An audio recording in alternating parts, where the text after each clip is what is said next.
I got myself noticed because I was doing things that other people weren't doing. I was making videos. I was showing people how they can use videos. And I ended up doing a presentation for the company, 300 salespeople, took what I was already doing and elevated it big time.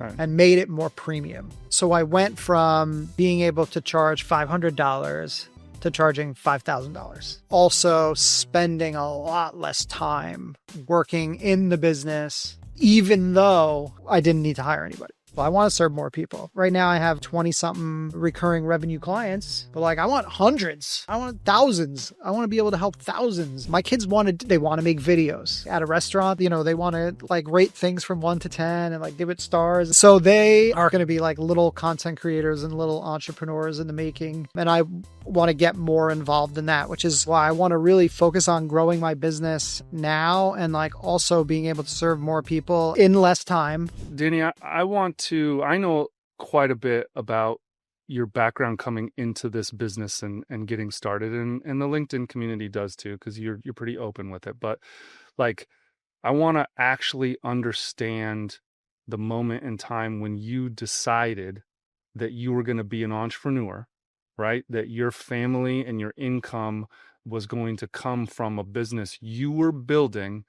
And you know, if you knew immediately that this was going to be like an online business, or if it was the decision, I'm going to work for myself, or was it the idea, I have to do this?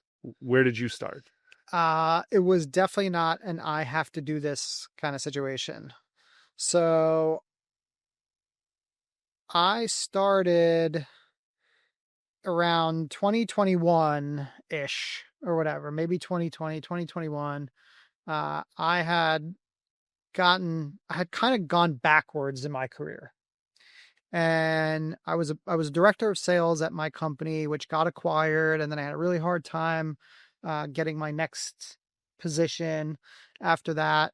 And then I ended up getting another job in like March of 2020 of like all times, which obviously we know what was going on at that time, right? So when I did that, I got an individual contributor sales job. I was doing it. I was doing my thing. It was really hard. It was learning a new industry. It was the middle of a pandemic. And that's when I was like, I need to try to maybe find like a little bit of like a side gig to do. And because I had this successful podcast back in 2015, my first inkling was like, let's do another podcast and let me figure out how to monetize that podcast and make some money off of it. Gotcha. So I joined this podcast mastermind group, and, because I had this successful podcast and I blew it up, and in 60 episodes, I got to 500,000 listeners and everything. I thought, oh, this will be easy. I'll do it again. Right. And it was completely different this time. It was really hard, and I could barely get 30 listeners per episode. And when I joined this mastermind group, I start to get to know the guy who runs it. And I was extremely frustrated with the podcast. I couldn't get like listeners to it and everything like that.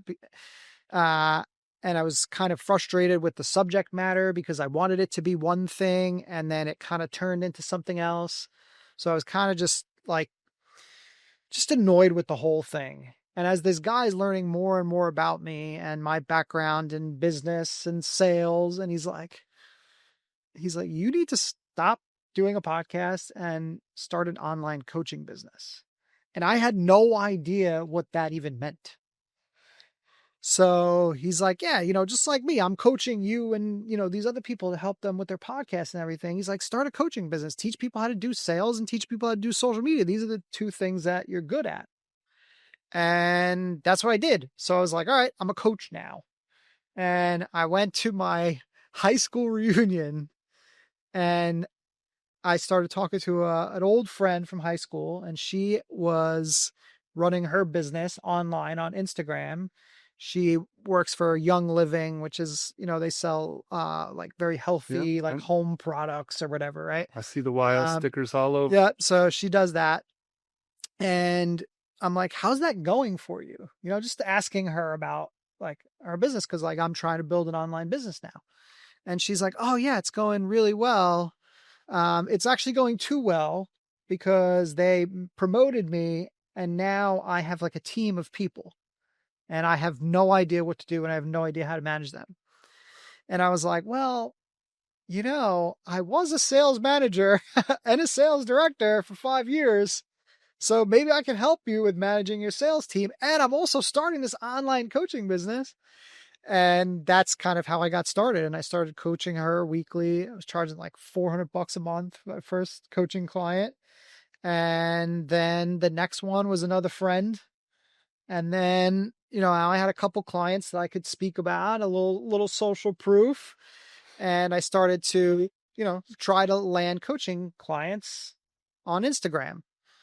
And I did that for a little while. And again, I was doing my sales job at the same time and, playing Coach D in the background. Right, right.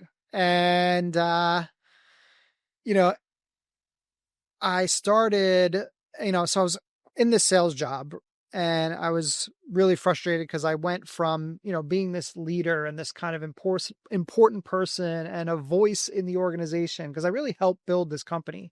When I started at this company, we only had 8 people and we grew it to 150 in 3 years. So like I was very involved in like the whole building of the organization and building comp plans, building content for the sellers, hiring. I hired hundreds of people or whatever, right? And interviewed thousands. So I was very involved, and I went from that to like, just like, I'm a seller again. And it was like tough for me to get through that. And when I got to this new company, I started to try to explore other opportunities. But again, we're in the middle of a pandemic, like they're not Right. hiring. I'm struggling to make sales and everything. I don't have any performance at this particular company, but I got myself noticed because I was doing things that other people weren't doing. So I was making content, I was making videos, I was showing people how they can use videos. And I ended up doing a presentation for the company, 300 salespeople. I'm the newest like salesperson in the company.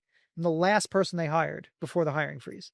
And I'm doing a presentation for 300 sellers on how to use video in the sales process. Wow. Right. Wow. So I'm trying to piggyback this into like some sort of promotion or lateral move into sales enablement or back into leadership.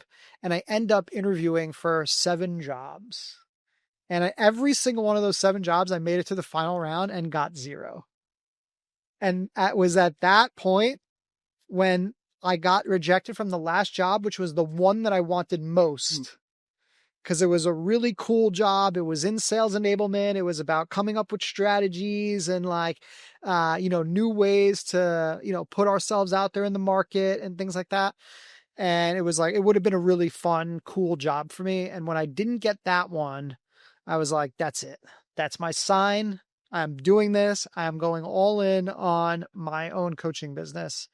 And that's when I went all in on coaching, which the coaching was, like I said, it was a bit of a struggle.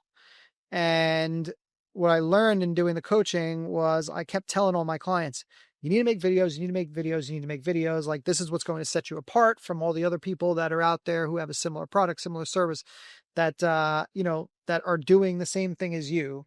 This is the reason that people are going to choose you over somebody else, is because they see you, they're more comfortable with you, they trust you. You need to be on video. Right. And basically, there's 3 main problems with that. Number 1 is people are not comfortable on camera. Many, some are. Number 2 is people don't have a lot of time because they're running businesses Right. to constantly be creating video content. And then number 3 is people just don't know what to do.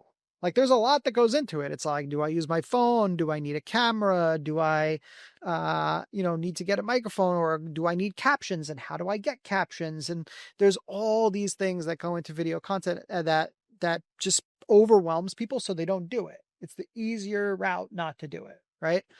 So basically I was like, all right, how do I come up with something that solves all 3 of these main problems for my clients?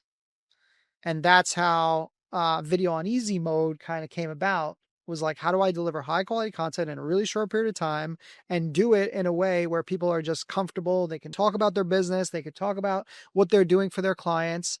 And that's how the whole thing was born. And since then, that kind of took over and became my main service. And I've done that for over 200 people. Well, most of us, certainly anyone on LinkedIn that is watching this, is aware that you've been quite successful, both personally and for your clients, and in the pursuit of making this business seen and accessible.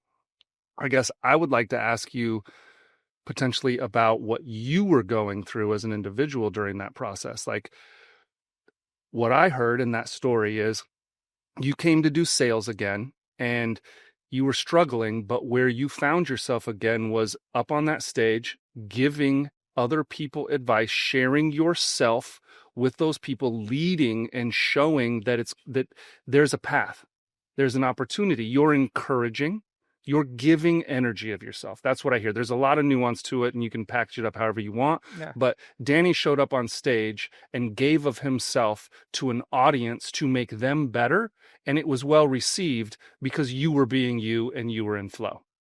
Now, when I take that and I put this into your coaching business, we went back into almost by necessity. I got a coach. This is what I'm doing, and I'm working again. And it's grinding, and you're telling me things here as a story on, oh, I had to do this and I had to do this. These are like tasks, right? These are projects. Not that they're not important, that you weren't doing them good. And then all of a sudden you light up again when you're like, and then and we talk about the business that happened, right? And so from the outside, I can watch this transformation happen both in your physical body language here, and I can picture it happening in real life. I'm curious if you were aware of any of this. Like, were there things going on inside at home with, your wife, your kids, with your friends, with your family, just you and your alone time? Did you see any ebb and flow of energy, good things happening, the universe being like, this is the right path? Like, or was it just strictly rote binary on a piece of paper? I have to do this. Here we go. No, it was definitely a challenging period from like a family dynamic, and just from like my entire life was in a really weird state of, it was in a very down period. So again, like before I lost my job, we had just bought a house or whatever. So I had this big giant mortgage I had to pay for, which I probably overextended myself on this house. Like I really couldn't afford it. And then I had to get this job, which was like essentially like a demotion and take less money. And I was like, oh, but at least I'll make the compensation. And then like the pandemic came and it was like, well, compensation is like, a little bit tough, right? And then I've got this whole situation between my wife and my mom where they don't get along. And I'm like stuck in and kind of like constantly playing the middleman for that, where we got my son who's like 1 year old at the time. I got and 4 and 1. So like, there's just like a lot of going on. I was also like extremely unhealthy, like 100 pounds overweight, I guess, like probably more. And there was that whole situation that was happening. So like I was in like a just like crazy mental state. So to go out and like completely change your life and start a business in the middle of this particular state is probably not what most people would advise. And it probably wouldn't be good for most people, but it just happened to work for me because this is more like what I was meant to do. Two pieces. You started doing the work before you moved, or after you moved, when you started doing some of the coaching? I started doing it before we moved. Okay. And then so we ended up deciding to sell my home and move from New York to South Carolina. And thankfully, because of pandemic and the market conditions or whatever, like we lived in Long Island. So the property value shot up big time when everybody after COVID was like, oh my God, I never need to go back to work ever again. Like I'm going to work in Long Island. I don't need to go to Manhattan anymore. So Long Island property values went like really high. Right. And we were able to cash out on the house, and, we put a bunch of money into it. And then, again, we were able to cash out and take that cash and head south. And it was in the same week that I sold the house was when I quit the last sales job Okay. and went Had all you in. started any personal reflection on your health yet? When did Yes, when yes. I had okay. already I had started to lose weight, when I started the coaching business and everything, I had started Are you to 6 months in? Are you 12 months in at this point? 3 months? oh shoot, let's see. So yeah, I'm probably 12 months in from 12 like months when I into first got started, but like again, really had no idea right, right. like what I was doing. So 12 months into coaching, what about on the health, eating, exercise, that Yeah, side? probably about a year into that. Okay. And I had lost a good amount of weight, but then started gaining it back. Through the stress. Just with the stress of like selling the house and everything like that. And then when we got to Charleston, that's really when things turned around, Right, because right? you're now adding up my physical environment, my physical being, and my perspective of who I am and what I have to give. Yeah, and then I was Right? also finding myself spiritually at the same time too. I was somebody who was raised with no religious background or really my mom's Jewish, my dad's Catholic. So when I was growing up, they couldn't decide what one of them couldn't agree to let me or my brother go one or the other way, right? So they just decided to kind of, you know, just not really teach us about religion and other than to celebrate holidays Right. and stuff like that, right? So my wife being Catholic or whatever, when we had our kids, she was like, I want the kids to be baptized Catholic. And I was like, it's not a problem for me.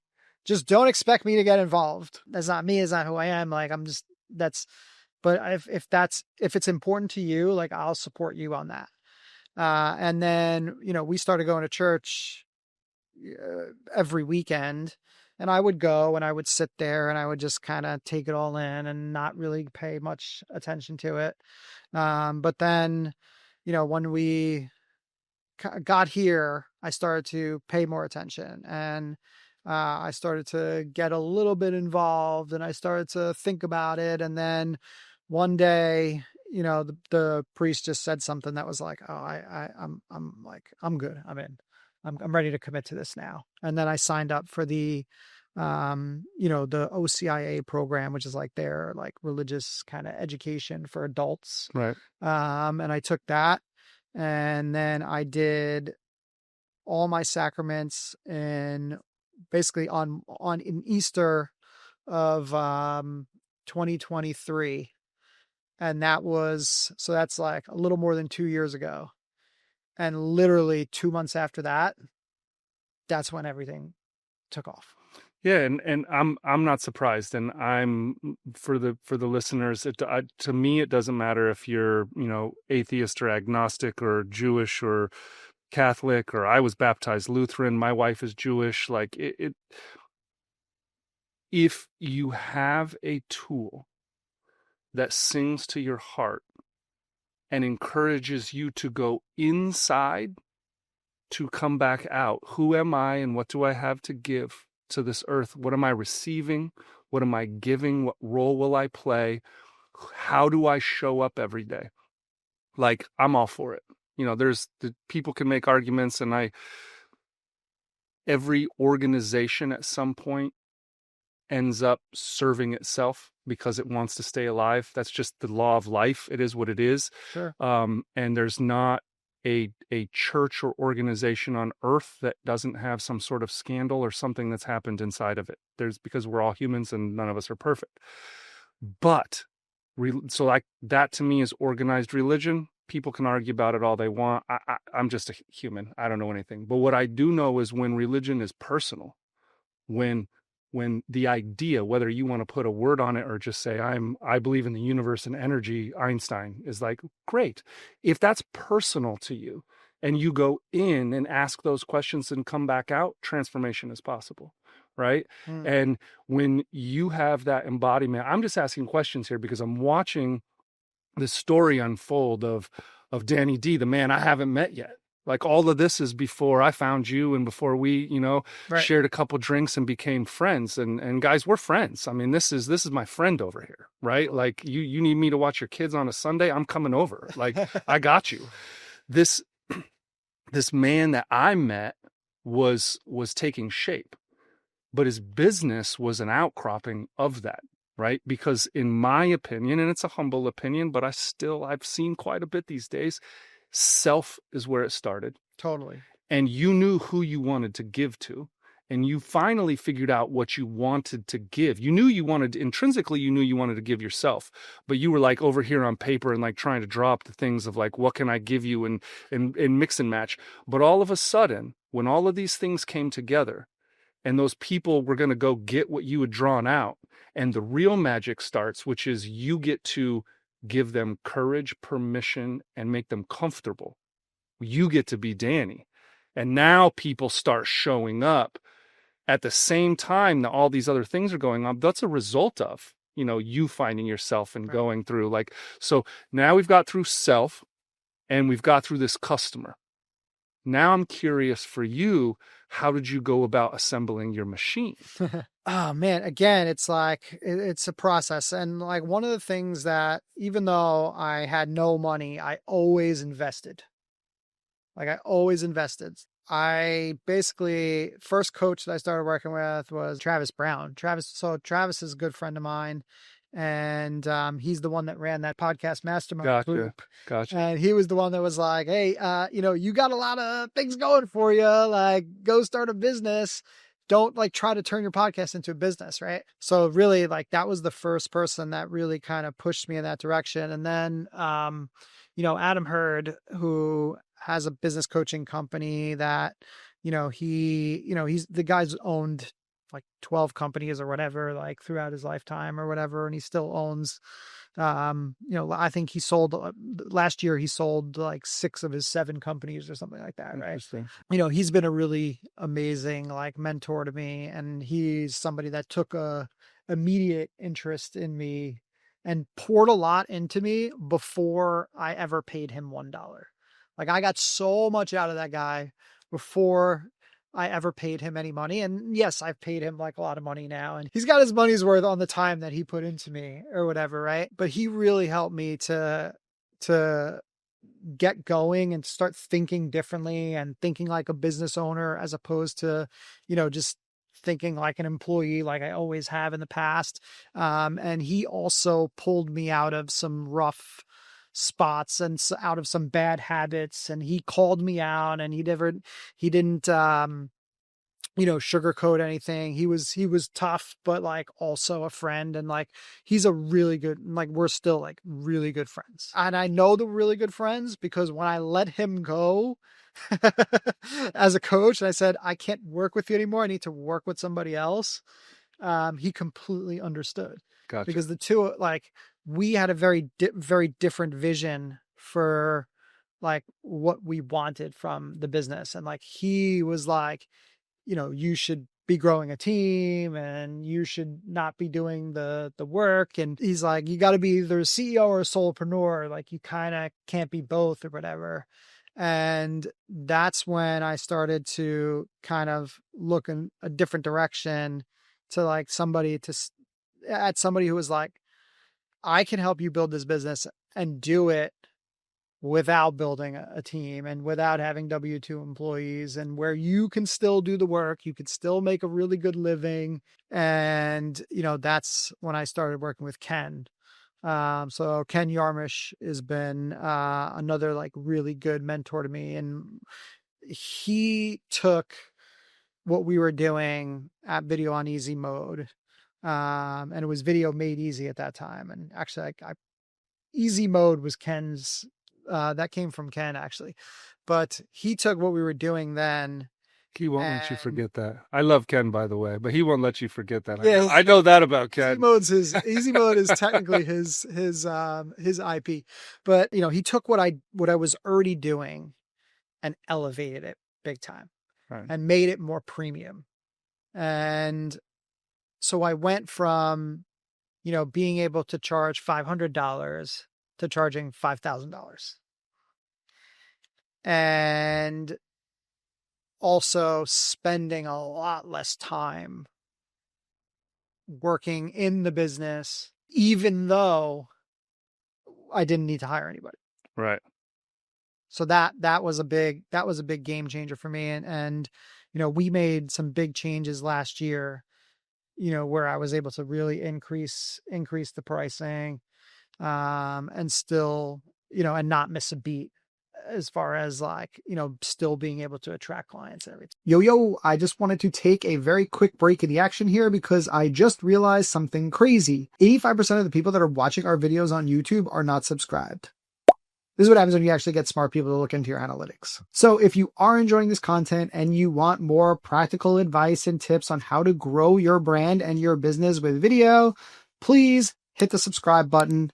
I do truly appreciate it. And let's get back into the interview. So this is a really interesting component for me. The machine in general, as I've said to you previously, you've got the hard machine and the soft machine. I feel like I am the machine. You are, but I've worked with you. You've got tools and software and programs and this, right? Like there's a process. I give you this, I show up on this day and I do this thing. So for clarity here, my law firm has done a couple testimonials. You've got a calendar link, somebody shows up, the things happen, it goes behind the curtain, and boom, the video comes out the other end and it gets delivered in an email and I can download it over here. And if there's any questions, I know where to go. That's a machine. Yeah. Now, for sure. When I'm looking at this though, my question is, I very much understand the hard machine and the soft machine in Adam Hurd's world, where you're building teams across and internal meetings and all these things. Yeah. I posit that also when you're working with vendors and subcontractors, that those become a piece of your team and they're integrating with the machine through, their doors and slots and windows and on buttons and everything.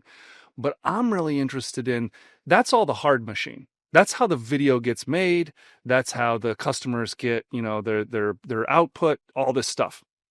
I'm curious because you did this work through self and identifying what you wanted to give with your customer. You went through these sales things. You did the weight loss. You were dealing with, emotional stuff between your wife and your mom, and you make this move and you're a dad and you're raising, and I know you're a great dad because I've been around you, and the boys. Like, the soft machine has to be there, because you wouldn't work at a place that makes people feel crappy about themselves, the customers, so in a solopreneur world, in this world, this new world that a lot of these listeners are going to be talking about, they're going to still have to manufacture a machine. But if it's just a binary machine, I can copy them and sell their same stuff. I can just like, the gift bundle that goes through that machine is still uniquely the person. So I'm curious, what parts, like how you talk to customers, how you talk to vendors, how you talk to yourself, how you treat your time with your family, communication, and the cultural piece of your machine, even as a solopreneur. Okay. Let me process this for a second. What makes it uniquely you still? How do you scale your personality, Danny, and your gift? So again, solopreneur, but still essentially running a team, right? Like I still have to communicate with other people. Like I still depend on other people to get certain parts of the work done. Like I'm not a video editor. Like I don't do video editing. Like I'm a very amateur video editor. I've never been trained on that. I have zero background in video production whatsoever. So, that was the big part of, what I had to solve for and lean on vendors for. And the first, partnership that I had, and I treat it like a partnership. That's how I treat everybody that is coming in to do stuff for my company, is like a partners. So the first editing team that I work with, I found through a mutual connection. He was out of Miami, and I think he was about, I don't know, 19 years old or something like that. And he was a college kid, was doing it on the side. Like he was a DJ, but he was good. He was Sounds like talented. Miami, frankly. He was Sounds like it. Miami. College kid, DJ in Miami from Spain, Oh, moved to Miami, right? I vibed with him and I bonded with him or whatever. And he did like a great job for me for a while. Like he did exactly what I needed him to do. And then ultimately I kind of outgrew him. And that's when I was like, I need to get a more premium editor. I need to get like a company, like somebody that has like a little bit more of like the back end and some of the admin stuff. And that's when I developed this relationship with Connor and Sam, who are amazing. They run Precision Edits out of the UK. I basically entered into like an exclusive kind of deal with them where they started handling all of my client work. And Sam did a lot of the admin stuff for me.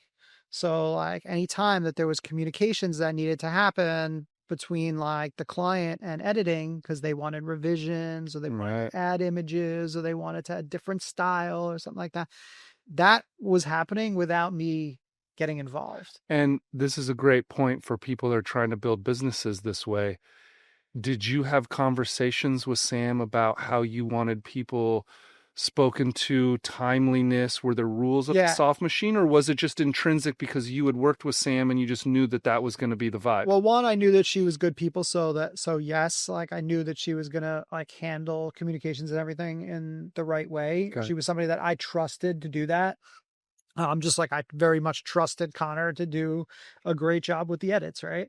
But yes, we definitely had some rules in place and some so that my clients knew that if they were going to go in and request revisions, that they were going to get their revisions within 48 hours. Like that Gotcha. was like, that was established between us, and we had monthly meetings. So it was a month. We had one monthly check-in, and there was some things that I would chat with Sam about, like, hey, could we change this up, or could we do this, or something like, oh, can we make the folders, can we label the folders differently, or can we label the the videos with, instead of numbers, label them with titles, and like like the basic random stuff, Right. right? Well, now I got to the point where I kind of outgrew Connor and Sam too, because I had so much work that it wasn't affordable for me to basically have, to be paying on a per project basis. And I was paying them I was paying them a lot of money. And I was like, I can hire people, and it'll save me money at this point, right? And So the machine is changing. so the machine, and And this is like happening this is right now. happening right here. So this is again, and so for anyone listening, I can tell you after 25 years of entrepreneuring and 13 different entities, what Danny's going through right now happens to every single person all the time, forever. Forever. This is a really important skill set to be able, in the middle of, because I broke my machine, and there's a whole chapter in my book about how I just absolutely demolished my machine. I called it an airplane while we're in the air, and I turned it into a tank, and I gave two guys the responsibility of flying that tank back to the base. And it was miserable for everybody, right? Because I didn't do what I'm about to ask you, which is, I presume now, because you're very familiar with this, but have you sat back and said, I'm going to go back to my architectural drawings, right? Remember, you've gone back to these drawings, and this is the business that I wanted to give. This is the feeling that's happening for my clients. And before I go just yanking out beams and wings and all these components of my machine, do I have the engineering set? Do I understand how my gift is going to continue to flow? Because a lot of people have made this mistake where the first machine they build delivers them. And then they go to tweak it. And all of a sudden, you've been to that restaurant. You've been to that wherever where you show up and you're like, man, it just doesn't feel the same. Right? It's not because the person that owns it stopped caring. They just somewhere down the road tweaked their machine, and it all became about engineering, and they didn't match the architecture and engineering back together to re-go build the next stage of the business they're building. Am I like a little bit worried about it as I'm making this transition? Sure. Right. This this is probably one of the most difficult transitions that I've gone through in the business, is transitioning, because the transition from the original editors to Connor and Sam was easy, Right. right? This one's way more difficult because now I'm literally training these people to make sure that they are doing what I was delivering before. Right. And they're doing it in a way, and it's a lot more of my time now because I have to train them, right? We're getting there, Right. right? Like it's not disrupting the business. My clients are still getting their work. If I potentially, and I mean, I hope I don't, like, I hope, I will hope I won't lose any clients because of the transition or whatever, but it's possible. Right. Sure. I mean, I'm not going to say that it's not possible, but the clients are still getting the, part that they come and the part that they pay for is the part where they get to work with me. Right. Right. And like the editing is the kind of the icing on the cake for that, right? They're still getting the gift. Yeah, no, this as you say, but like, again, I do have some concerns with like, can we keep up the level of what we've done before? Like, can we keep the quality, up? And not saying that I won't get to it really fast, but like during this transition where I am trying to get to it really fast. That's because you care. It's difficult. It's because you care, but that is the opportunity. And again, like, using your business as an example to teach other people here, like this is free business university or free business school, yeah, right? Like, that's what we do. So as we're teaching people, I think this is a really, really important point here, is that you're being vulnerable and understanding that you're making a change that could affect your business and your clients personally in what's happening. You're also recognizing that it's a risk worth taking because you want to serve more people with yourself. You want to give your gift to more people, and that's a worthy pursuit. It's not selfish, it's worthy, right? And at the same time, you're also asking people to trust you. And this one for the people at home is super important. Danny has earned the right to ask people to trust him because he's been open and honest on LinkedIn since the day I met him about who he is and why he's doing this. And this is a really critical component when I work with people, is when you write down all the things of who you're going to be and what you're going to be and what you're going to give and all the promises you're going to make, that's amazing. But there's one question at the end of that document that's more important than all of it. How can they trust you to accomplish what you just said? And that is about you and your history. And that's why I started asking those questions at the beginning of this podcast about who you are and how you got here. And that story is how all your clients know they can trust you to navigate something like what's happening right now, because your machine will never stop being tweaked, because you want to deliver the best that you can. And the world is constantly changing around us. And so I'm just here to say, like, I'm very proud of you in a sense of a friend, that before I knew you, you were 100% vulnerable and being authentic with your audience. And now when I look at this big transition that's happening, which I'm very excited for you, because, by the way, guys, I'm about to be one of those paying clients for my own business that's going to take advantage of easy mode and content on easy mode. And I trust that it will happen because of all of these things that we're talking about now. So this is awesome. Yeah. And like, all I'm also doing is trying to find ways to add more value for people too, at the same time.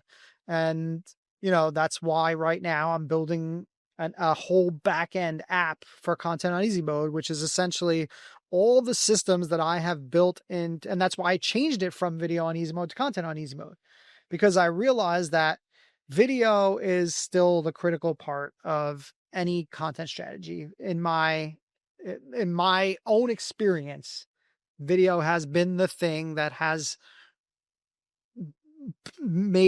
built the trust and built the connection and made people see me versus the other people and choose me versus other people that did a similar thing. Right. Is because I put myself out there on videos. And I believe that video is the foundation should be the foundation for anybody that's like a content creator.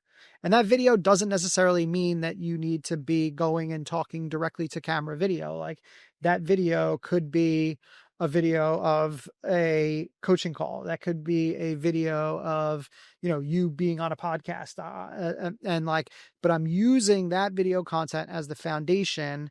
And I have built all these like cool systems for myself that allows me to build, email newsletters, and to build, write LinkedIn posts, and to write, notes and Substack and tweets and threads, or whatever you want to call them. Right.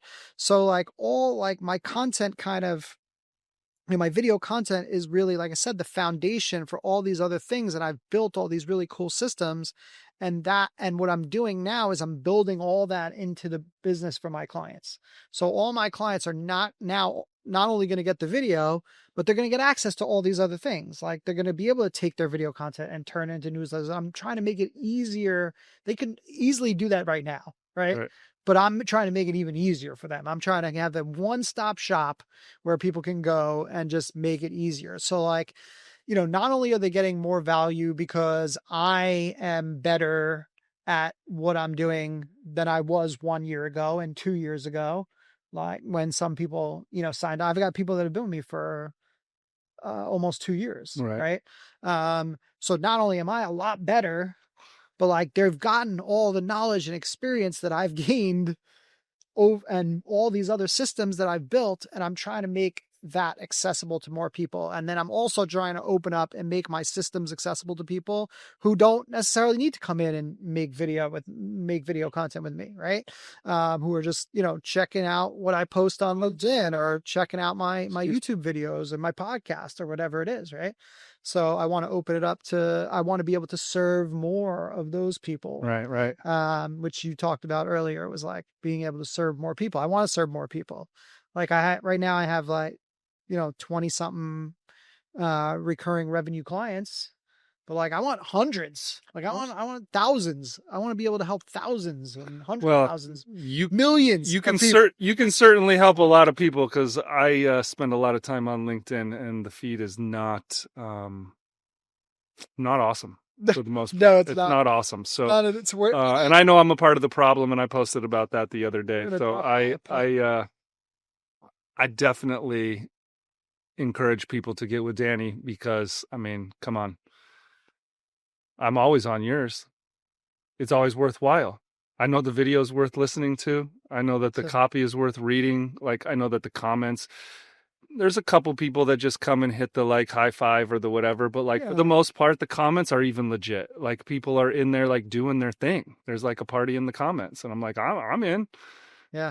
I thanks for brightening my feed, frankly, and I'm excited about it. So I guess where I want to end this with you is, and thank you for being very open and honest about the business and your process. Yeah, you know me. I am very curious, again, because I've broke bread, ate pizza with the boys, like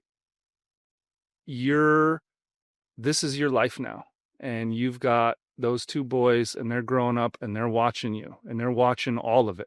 Right? They're watching they're watching you serve customers, they're watching you build a machine, and they hear you talk about anybody that might be your team.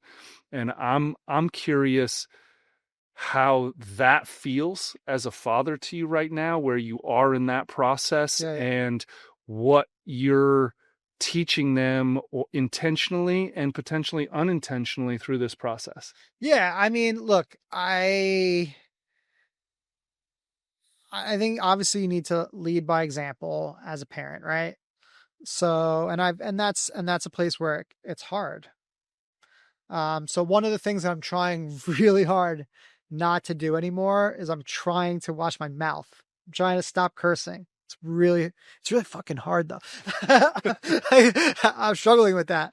But I think it's important, and because I don't want my kids to grow up and think like that's the way that they should be doing it or whatever. Right. So that's something that I'm working on, but they see that I go to the gym every morning. Like they know, when they get up in the morning, typically I'm at the gym, or I've just gotten home from the gym. I'll be like, hey, did you just get back from the gym? And we go to church every week, and I volunteer, and I teach the religious education class or whatever, right? So I coach their basketball. I volunteer to coach their basketball teams, right? So I'm trying to instill those values. And then my kids are homeschooled. So That's that's right. fun. That's right. That's a fun thing that I'm not really all that involved in right now, but I'm trying to get more involved in that. And like my kids they want to make videos. Like they see that I make videos, like they want to do videos. My son Lucas, we did 3 episodes of like a Star Wars podcast. I have to create the YouTube channel, I have to post it. So like that's something that I need to go and do. But like they want to do videos like at a restaurant. They want to they want to like rate things from 1 to 10 and like give it stars. So they are kind of like going to be like little content creators and little entrepreneurs in the making. And I want to get more involved in that, which is again why I want to really focus on growing my business now and like also being able to serve more people and in less time so that I can give that time to them and help them do what they want to do. That's awesome.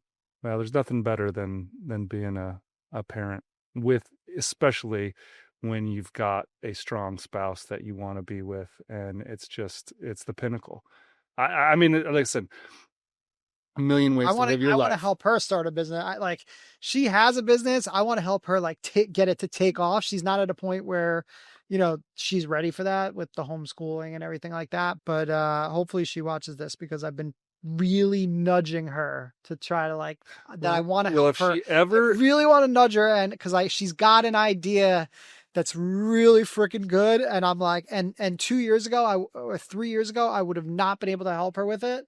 But from what I've learned in the last 3 years, like now I know I could help her with it and I know it could make a lot of money and I know it could be like fun for her. So I keep pushing her in that direction, but she's not ready yet. she's But not when ready she's yet. ready, she will take me up on it. Well, I would be excited one day if she doesn't want to be interviewed by her husband on this podcast to interview her in this same seat about her future business. Yeah. That would be a lot of Uh, fun. Oh my goodness. Thank you, Danny. Thanks for sharing. Appreciate you. Thank you for getting it out of me.